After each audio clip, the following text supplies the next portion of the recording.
ધારાસભ્ય વિમલ ચુડાસમાએ ફરી એકવાર ખનન માફિયાઓ સામે મોરચો ખોલ્યો છે। ગેરકાયદેસર ધમધમતી ખાણો સામે વિમલ ચુડાસમા દ્વારા ફરિયાદ કરવામાં આવી છે। 20થી વધારે એવી ખાણો છે જે ગેરકાયદેસર ધમધમે છે। હાઈકોર્ટમાં મેટર ચાલુ હોવા છતાં બેફામ ખનીજ ચોરી થતા હોવાના એમણે આરોપ લગાવ્યા છે। ક્યાં ક્યાં છે એની પણ તેમણે ઉલ્લેખ કર્યો છે। ચોરવાડ, દિવાસા, માળિયા, એની સાથે સર્વે નંબરની જમીન, અલગ અલગ વિડીયો પણ એમણે જાહેર કર્યા છે જ્યાં પણ ખનન માફિયાઓ બેફામ બન્યા છે અને કોઈ જ રોકટોક એમના પર નથી।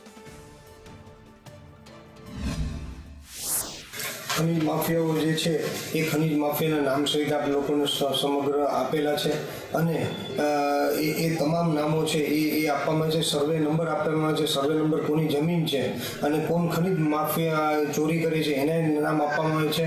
આ જે છે જે ખનીજ ચોરી ચાલી રહી છે એનો વિડીયો પણ મારી પાસે છે અને જે મેં જે અધિકારીઓને મેં જે વોટ્સએપ કર્યા છે એ વોટ્સએપની વોટ્સએપ જે તારીખે કરેલા છે કે આ જ તારીખે ખનીજ વિડીયો અને વોટ્સએપ કરેલા છે અને છતાં એ ચાલી રહ્યું છે તો આ તમામની કોપી પણ અમે કોર્ટમાં રજૂ કરવાના છે કે કોર્ટમાં ચાલી રહ્યા છતાં પણ આ જે ખનીજ ચોરી થઈ રહી છે અને વોટ્સએપ જે ગુજરાત રાજ્યના કમિશનર શ્રી ધવલભાઈ પટેલને જુનાગઢ